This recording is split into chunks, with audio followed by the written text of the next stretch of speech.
যে সমস্ত বাড়ির স্ত্রীদের স্বামীরা প্রচন্ড খিটখিটে স্বভাবের, কথায় কথায় স্বামী স্ত্রীর উপর খারাপ ব্যবহার করে, অত্যাচার করে, নানান ধরনের অশালীন ব্যবহার, তো সমস্যা থেকে মুক্তির জন্য একমাত্র স্ত্রীরাই এই প্রয়োগটি করতে পারবে স্বামীদেরকে কন্ট্রোল করার জন্য।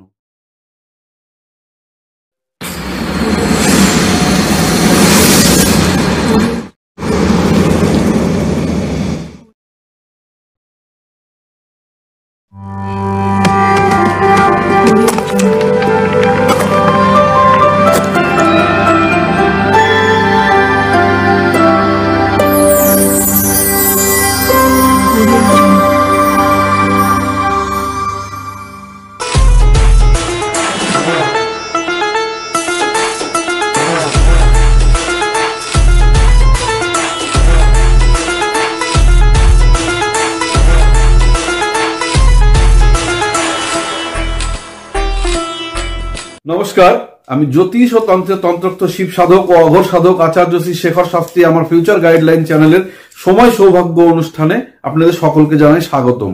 আজকে একটি বিশেষ উপাচার নিয়ে আপনাদের সামনে এসেছি। সেটি হলো, যে সমস্ত বাড়ির স্ত্রীদের স্বামীরা প্রচন্ড খিটখিটে স্বভাবের হয়, কথায় কথায় স্বামী স্ত্রীর উপর খারাপ ব্যবহার করে, অত্যাচার করে, নানান ধরনের অশালীন ব্যবহার করে, এই সমস্ত সমস্যা থেকে মুক্তির জন্য একমাত্র স্ত্রীরাই এই প্রয়োগটি করতে পারবে স্বামীদেরকে কন্ট্রোল করার জন্য। কি করতে হবে কাজটি মনোযোগ দিয়ে শুনুন, বলছি। পেঁয়াজের রস নেবেন, পেঁয়াজটাকে ভালো করে পেঁয়াজকে ঘষে কাপড়ের মধ্যে নিয়ে কাপড়টাকে চিপবেন, চেপার পরে দেখবেন রস বেরোবে। সেই রসটা একটা পাত্রের মধ্যে নেবেন, ডালিমের ছোট্ট একটি ডাল ভেঙে নেবেন, কাঁচা ডাল, সেই ডালটা যেন মুখটা সুচলা করে কলমের মতো করে নেবেন। নিয়ে কি করবেন, এটি শুক্রবার অথবা রবিবার, এই দুটো দিন করতে পারবেন। শুক্রবার অথবা রবিবার, অন্য কোনো দিন করলে রেজাল্ট পাবেন না।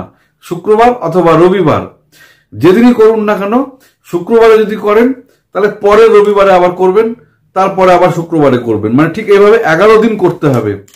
এবার রসটি বের করে নিলেন, নিয়ে রুটি ভাজবেন সকাল 8টা থেকে 10টার মধ্যে। শুক্রবার অথবা শনিবার যখনই করবেন সকাল 8টা থেকে 10টার মধ্যে, এইটুকু টাইমের মধ্যে আপনাকে রুটিটা তৈরি করতে হবে। আটার রুটি তৈরি করতে হবে। তৈরি করে ওই যে পেঁয়াজের রস তৈরি করা হলো, সেই পেঁয়াজের রসের মধ্যে ডালিমের ডালটি ভরিয়ে ভরিয়ে যে যন্ত্রটি আমি দেব, সেই যন্ত্রটি রুটির মধ্যে বানাতে হবে। সে টোটাল যন্ত্রটি তৈরি করতে হবে রুটির মধ্যে। তারপরে দেখবেন গরম রুটির মধ্যে যখন বানাবেন, রুটি যত ঠান্ডা হবে পেঁয়াজের রসের কোনো গন্ধই থাকবে না তার মধ্যে।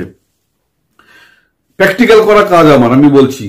পেঁয়াজের রসের কোনো গন্ধই তার মধ্যে থাকবে না। রুটিটা গরম অবস্থায় করবেন, গরম অবস্থায় নকশাটি তৈরি করবেন পেঁয়াজের রস দিয়ে, তাহলে পেঁয়াজের কোনো রসের কোনো গন্ধই থাকবে না। তারপরে সেই রুটিটা করে আপনি রেখে দিলেন। 8টা থেকে 10টার মধ্যে রুটিটা আপনাকে তৈরি করতে হবে, করে রেখে দিলেন। সারাদিনের মধ্যে যে কোনো সময় আপনার স্বামীকে ওই দিনই খাওয়াতে হবে। এবার যদি আপনি শুক্রবারে করেন, পরের রবিবারে আপনাকে আবার করতে হবে। ঠিক 8টা থেকে 10টার মধ্যে তৈরি করতে হবে। সারাদিনের মধ্যে কোনো একটি সময় আপনাকে খাওয়াতে হবে। যদি গোটা না খায়, অর্ধেক খায়, যেটুকু বাঁচবে বাকিটুকু কুকুরকে দিয়ে খাওয়াবেন। সেই কুকুরটা যেন কালো রঙের কুকুর হয়। মাথায় রাখবেন যেন গোটা রুটিটা যেন না খায়, না হলে সেইভাবে এমন ভাবে দেবেন যে রুটিটা খাওয়ার পরে যেন রুটি একটুখানি বাঁচে, সেই রুটিটা কালো কুকুরকে দিয়ে খাওয়াতে হবে। সেটা শুক্রবার অথবা রবিবার, অন্য কোনো দিন করলে কিন্তু হবে না। এই কাজটি করবেন, টানা 11 দিন করবেন। দেখবেন অটোমেটিক এই 11 দিনের মধ্যেই দেখবেন আপনার স্বামী আপনার কথা মতো চলা শুরু হয়ে গেছে। তার ভিতরে যে একটা অশালীন ব্যবহার, তার মধ্যে অস্থিরতা ভাব, সে পরিবারকে সবসময় একটা অস্থির অবস্থায় রাখে, মানে নিজেকে আস্তে আস্তে দেখবেন গুটিয়ে ফেলেছে। দেখবেন পরিবেশটা একদম শান্ত হয়ে যাবে। তো 11 দিনের মাঝখানে যদি আপনি এই রেজাল্ট পেয়ে যান, তাহলে কিন্তু কাজ বন্ধ করা যাবে না। আপনাকে 11 দিনই করতে হবে। 11 দিন মানে শুক্রবারে করলেন, পরে রবিবারে করলেন, আবার শুক্রবারে করলেন, আবার রবিবারে করলেন, এভাবে টোটাল 11 দিন করতে হবে। আর এই কাজটি করে যদি আপনার উপকার হয়, তাহলে আপনার বন্ধু বান্ধব, আত্মীয় স্বজন, শুভাকাঙ্ক্ষী প্রত্যেকের মধ্যে ভিডিওটা শেয়ার করে দেবেন, যাতে যাদের এই ধরনের সমস্যা আছে তারা নিজেদের সমস্যা নিজেরাই সমাধান করতে পারবে। কোনো জ্যোতিষী, তান্ত্রিক, কবিরাজ, অ্যাস্ট্রোলজার কারো কাছে গিয়ে পয়সা নষ্ট করতে হবে না।